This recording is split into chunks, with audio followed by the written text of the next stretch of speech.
Chuck! Hey everybody, how you doing? You got the Snowmon here. I'm at work. This is the only chance I get to talk to my phone. I miss talking to my phone. So I got a story to tell.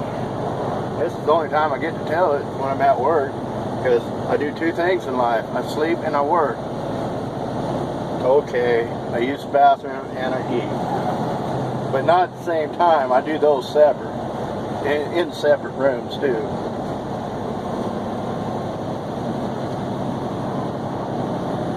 So, where to begin with my story? It has to do with religion. It has to do with spirituality. Oh yeah, before I get going, just let you know that the law recommends that when you use an electronic device while driving, you should be using it hands-free. I'm on a windy mountain road with a cliff and a river. I'm hands-free. Ha! Shit. Okay, there we go. We're good. We're good now. I think it's dangerous to drive hands-free. But anyways, I'm not touching my phone. So, where was I? Oh yeah, this story I gotta tell. About a dream I had a few years back. I think it was like, yeah, it was 3 years ago. It seemed like more. No, 3 years ago.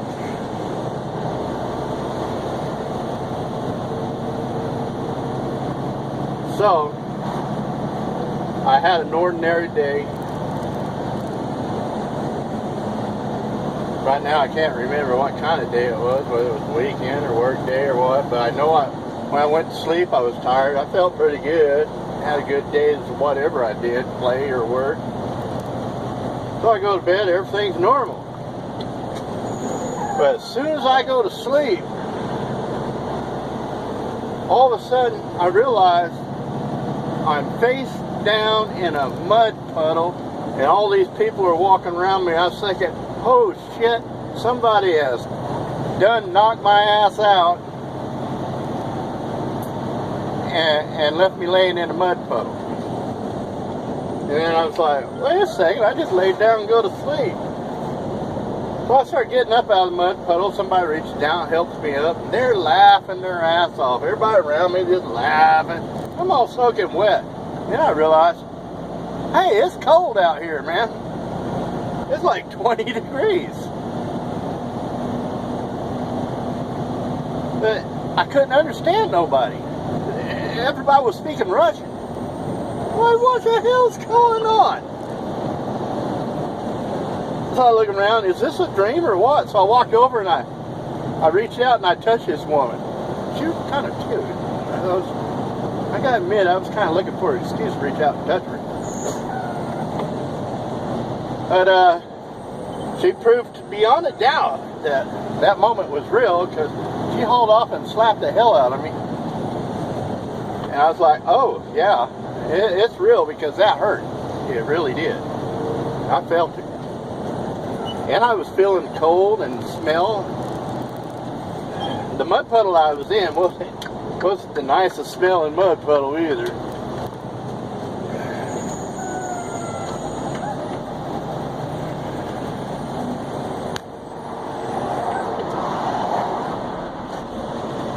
But anyhow, had to let a couple cars go by.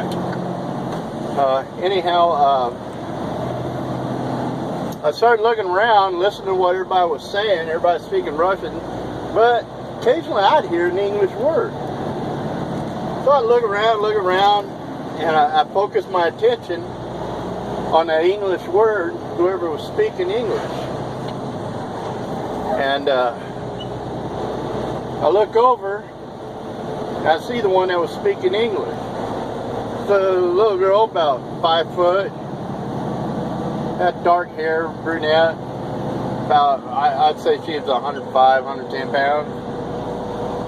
And she was dressed pretty crazy, man. She had this weird hat on, all different colors. And weird jacket on, all different colors. remind me of that singer that was singing "Girls Just Want to Have Fun," Cyndi Lauper. Yeah, that's what she reminded me like. So I walk up and I say howdy. And she starts talking to me. She's glad to see another American. And I'm like, what do you mean you're glad to see another American? And she's like, hey, don't you know where you are? I'm like, I'm here, but where's here? She told me I was in Russia. I was actually in Moscow, just on the outskirts of Moscow. And she asked if I was there to go to the concert. I don't know. And she goes, you got a ticket to go to the concert? And I reach in my pockets, I pull them out, and they're empty. I'm like, I guess not. And she goes, do you want to go to the concert? Yeah, I want to go to the concert. She goes, okay, follow me. And we walked over to this little table. Got two people sitting at it, a girl and a guy, and they were selling tickets. So this girl that looked like Cyndi Lauper bought me a ticket and said, follow me, and we went in. Now this place was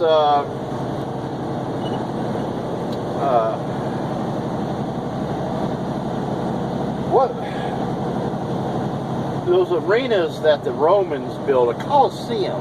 It was one of those Roman Colosseums. And I'm like, this is weird, man. This dream is getting really weird because I didn't know Moscow had any Roman Colosseums in it. So we go in, and she asked me if I was hungry. Kind of. And so she bought me this thing, looked like a Hot Pocket, like had some kind of beef stroganoff stuff in it. Really good. I love that thing, man. Wish I could get more. The bread was really good. The insides was really good. And then got the coffee, was drinking coffee, and she wandered off and was talking with other people. So I wandered off, and I was just checking everybody out. And I started noticing the actions and anticipation of all the people there. Okay, I'm going to have to cut this short, and then now I want to take you through these turns. Dude, I like these turns. Nice narrow road. On one side of the road, I got a cliff that's like 500 feet down. And on the other side, as you can see, I got a mountain there. Big old bluffs. And there's just enough room for me to stay on my side of the road. But it seems like a lot of times there's not enough room for other people to stay on their side of the road because they're always invading my space. Back to the story. Ah, shit! You're still there. Okay. Well, excuse my language, I didn't mean to say that. But, so I was looking at this one guy, and he was a big muscle guy, man. He's way bigger than Arnold Schwarzenegger. He's like 7 foot tall, had these great big arms, and he's jumping up and down, and I look at him, and I was like, man, this dude should be wearing a tutu, because that's what he's acting like. He's like, waiting for the show to start. And I said, he's pretty excited, ain't it? He's nodding his head, and he was telling me something. I didn't know what he was saying. And so I wandered off, and as I was walking through the crowd, I realized these people weren't here just to be at a rock concert. These people were here out of their spirituality. They were there because they were there to meet their God. They were there to fulfill their spiritual needs. So I started like tiptoeing through the crowd because I didn't know what the heck was going to go on. So I stand by this one guy, and he would tap me every once in a while on the shoulder, and he was talking to me, and I was like, yeah. And he was real excited about what was going on. All of a sudden, everything went dark. Everybody shut up. Some music started playing real soft. It's just real beautiful music. Violin, some cello. And then Boom, the drums come in. Boom, boom, boom. Then the lights start flashing. Then the laser lights start going off, and just everything goes crazy. And you can hear the people just taking in air, but not letting any air out. Just, you know. And at this time, man, you're just filled with energy.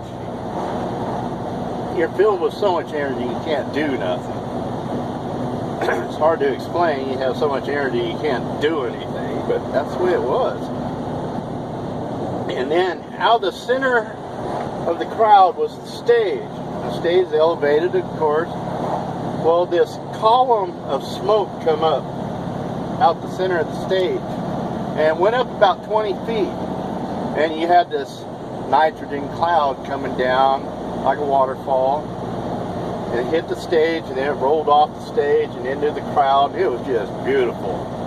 And also everybody's breath, you know, the bodies are hot, outside temperature's cold and moist, and you have all this steam off their voice, out of their lungs coming out. And you have the laser lights going, spotlights going, real beautiful, emotional setting. And then the column of smoke started coming down. Get this thing out of my pocket here. No, it wasn't that kind of thing, you know. It's, you know, something I had in my pocket. But the column of smoke started dissipating, going down. And out of the middle was a person. Then all of a sudden the lights went dark, except for one backlight, and it created a silhouette of a person on the stage. You could see it was a female. She was quite shapely, and what she was wearing was like transparent, looked really sexy. And then a few more lights got on her, spotlights, and it looked like she was wearing a spider web. Very beautiful. Her skin was like a copper gold olive color, just with a little bit of pearl thrown in there, because just gleaming. Hair was all done up, blonde, really beautiful. Blonde gold, could have been gold. And then she starts singing, and she sounds like an angel. And everybody in the whole audience, it's like 10,000 people there. It's just extremely quiet. They're listening, and their eyes are just glued to the stage. I mean, they're not looking at a rock star, they're looking at their God. And, you know, I don't understand the words. She's singing in Russian. Now, ever since I've been trying to learn Russian, it goes in, but it just doesn't register. It's not sticking. So the drums start going off, and then there's a big, right in the middle of song, everything just goes blank. The drums start rolling. A spotlight shines on the girl on the stage, and then a spotlight shines in the area I'm standing in, and she starts saying, "Come on up." And people start moving aside, making this like aisle or runway to the stage from where I'm standing. I'm looking around like, who's she talking to? Just come on up. And she was saying that in English. I'm like, this is getting really crazy. This is the wildest dream I've ever been on. And then she tells me, Snowmon, come on up. She didn't say Snowman, she actually said my real name. And so I go up there. So I walk through the crowd, and everybody's, oh, I wish I was you, and they're touching me and all kinds of stuff as I'm going up there. And I'm like, well, it apparently is a really big honor to be invited up to the stage at one of her concerts. Turned the air conditioner on, it's getting hot. Come out 60-degree weather and 100-degree weather. Off the coast into the enters the stage. But so I get up on stage and I start walking up to her, and she's still telling me, come closer, come closer. So I get closer, and she is just strikingly beautiful. And I can smell her. She's not wearing perfume or anything. It's like her body odor smells like flowers. She smells like a field full of flowers, really sweet. And it's extremely pleasant. I could feel the heat from her body coming off. You know, I'm standing about a foot away, and then she steps in, and she's like right in my face. And I can hear the echo of the microphone throughout the Coliseum. I can hear myself breathing in the Coliseum. And nobody else is making a sound. And she whispers to me, you are me. And I'm like, oh, this is getting freaky, man. I'm not some hot chick up on stage. I'm a fat truck driver who looks like Santa Claus. And then she goes, you are me, I am you. And so I just stood there, and I'm looking into her eyes. They're beautiful. They're like a green blue. But she starts saying, you are me, I am you. You are me, I am you. And she gets faster and faster, and you can hear the violins and the cellos going along with what she's saying, and the drums pounding. My heart is just pounding. And I can feel all this energy off her, and she's looking at me like she's trying to convince me of something. And all I'm thinking is, this is getting crazier and crazier. And she grabs me by the shoulders, and she spins me around, and she's holding me, and she points out into the audience. She says, who's that? I'm like, I don't know. And she says, yes, you do know. No, I don't. I don't know who I am. I don't even know anybody here. I don't know why I'm here. I don't know how I got here. Who is that? And I'm like, fine, okay. I'll just throw out a name, make her happy, right? So I threw out a name. I can't remember what it was. And the guy starts jumping up and down that was in that area. That's me, that's me. And I'm like, no way, man. I made up some stupid name. And he comes up, he's got an ID. That's him. I called out his name. And the woman on stage says, what does he do for a living? Okay, he's like a mechanic somewhere.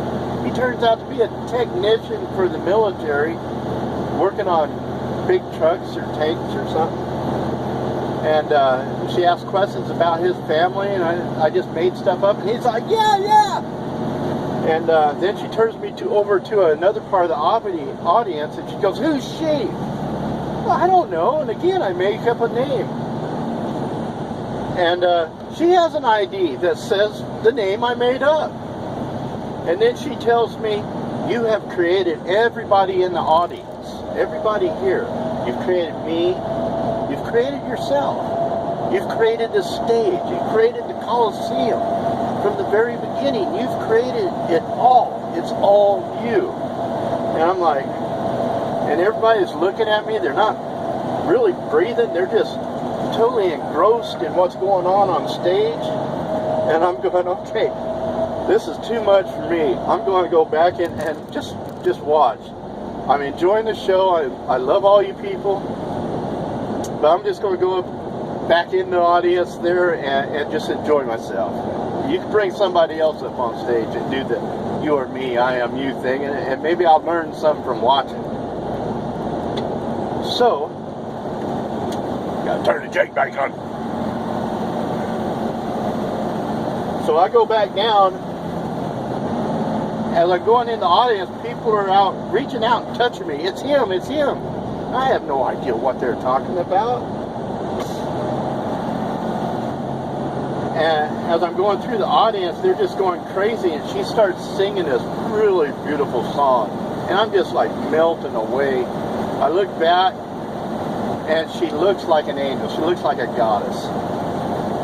And people that aren't looking at me are looking at her, and you can tell that just the pure love for this woman is unreal. And those that are looking at me, they're like, they can't believe they're in my presence. Some are saying, I can't, you know, you created me. Thank you, and all that stuff. So then next thing I know, I wake up. I'm in my bed. And there's the lights left on. My wife left the light on. No wonder I'm having a crazy dream. I'm trying to sleep with a bright light on over my head. And so I start to get up, and I'm like, if she left it on, she could turn it off. So I started to tell her to turn it off. So I think she's still up in the living room or in the kitchen. No, she's laying beside me. I'm like, that's weird, because she don't go to bed without turning the light on. And I go to point at something, do something, but I stick my arm out, and I realize the light is coming from me. It's not from outside of me. It's not some light bulb up on the ceiling or the wall.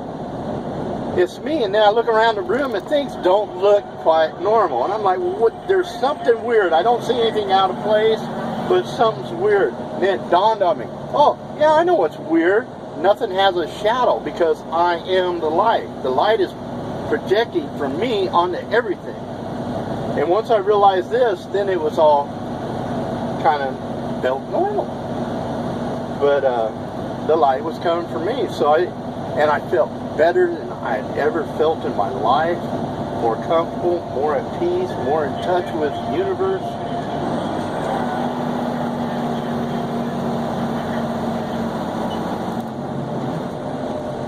So I laid back and was just going to enjoy the moment.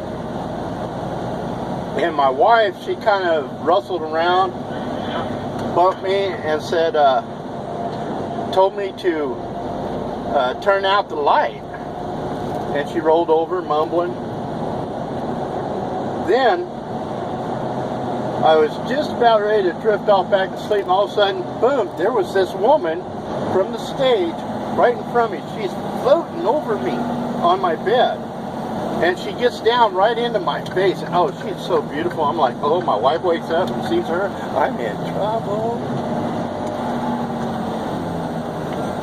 And she says one word, fractal. I'm like, fractal? And she disappears. What the hell? So I finally drift off to sleep, felt better than ever. I woke up, I felt great. I get dressed, and this dream just sticks in my head over and over. I keep replaying it in my head. It gets deeper. You know how you have a dream and then you forget part of it as time goes on, eventually it all disappears? No. This dream, stuff keeps adding to it. Every little detail of this dream keeps coming up. So I keep talking about this. I even started going to church, a biker church, of course. And I started coming down with this, God is everything. It's like it's embedded in every cell of my body. God is everything. Then at work, I see all these trees, I see the plants, I see the other people, and I realize everything that contains life has God in it. You don't have life without God. And then I realized the rocks, the planet, everything is God. Then I realized everything comes from God. Then that word popped in my head again, fractal, fractal. So I started doing some research on fractals and realized we live in a fractal universe. Everything from the material world to the mental, conceptual world, the spiritual world, everything is a fractal. Even the teachings of Christ are done in fractals. There's God, there's Christ, there's me from the teachings of the Bible. It's all done in fractal. Our thoughts are fractal. The trees and the plants, they're fractals. The biological structure of humans is fractal. Everything's a fractal. Our whole universe is fractal. It's the what's big is small, what's small is big, what's above is below. what's old is new, what's in the past is in the future. All that stuff, it's all fractals. And one day, I'm sitting around and I realized, hey, wait a second, what if it wasn't a dream? It felt so real. What if it really wasn't a dream? What if I had been, somehow my spirit jumped in somebody else's body, or my body rematerialized in Russia, someplace? So I started doing a little research, and I discovered there's a Roman Colosseum in Russia, in Moscow. Wow. I see some pictures of it. Yes, it's the same exact Colosseum where the concert had taken place. So I figured, okay, the Colosseum exists. What about the rock star? So I go to YouTube and I started looking up Russian singers. I find one. Fits her. Now, on the videos, she's still hot, everything, but not like she was in the dream. Yeah, she was a lot. She had more of a, like the pearl gleam and the gold tint to her in the dream. But still, even on the video, she is hot. Her name is Zana Frisk. Zana means, her real name is Genie, which goes to Jinn, which is also goes to Kali and Isis and the goddess California. All that's the same person. So it's a spiritual being. This representation of a spiritual being from the earliest of the Sanskrit writings. And then there's other dreams I had that deal with this too, but I ain't getting into those right now. I'm just dealing with this one. So Zana Frisk is the singer. It's her voice. She was singing different music. I searched all through her music, and none of it was the same. And then, so I'm in Starbucks one day with my wife, and I'm going over the music, right? And my wife asked me what I was doing. I told her. So she does a little research on Zana Frisk. She goes, when did you have this dream? A couple months ago. Well, when exactly did you have the dream? It was,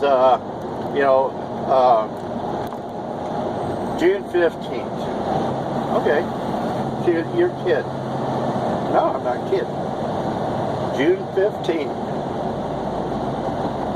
Zana Frisk died in a hospital in Long Beach, California.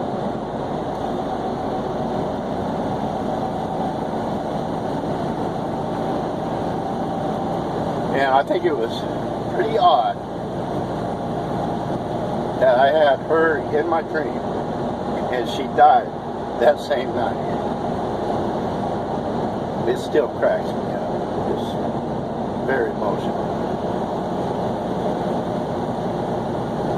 But I'm still researching the dream and all the things in it. That's how I found out the meaning of her name. It goes back to Sanskrit.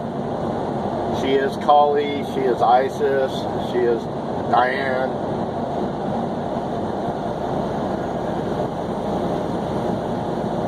And I've learned a lot more about the fractal universe. And I have changed my whole spirituality based on this. I now believe there is just one living organism. And we're all part of that. Just like in the dream. Every character in the dream I created out of this brain that's inside this skull. Just like I created everything in that dream. So in this life, something else has created all this. Every character in that dream was myself, even though they had different names, faces, jobs, histories, families. They were all of my creation, from my mind. Even the Colosseum, even the city, the country. It was all out of my mind. And that's the fractal relevance of where we are today. This is what this dream taught me. So if you want to make changes in your life, you don't go outside yourself. Just like, let's say there was a character in my dream that said, hey man, I'm not having a good day, I want things to change. The character would not have to do extraordinary things to make changes. The character would go inside. Where is inside of the character that is in my dream? Well, when the character goes inside, it's going inside me. That's where we go when we pray, or when we have a constant thought pattern, algorithm in our mind. We go to the source, the creator of our reality. And that's where my spirituality is now. Hey, I hope you all had a good time. Got a little weird there, but it's been 31 minutes. I think that's enough for today. Bye-bye. Love y'all.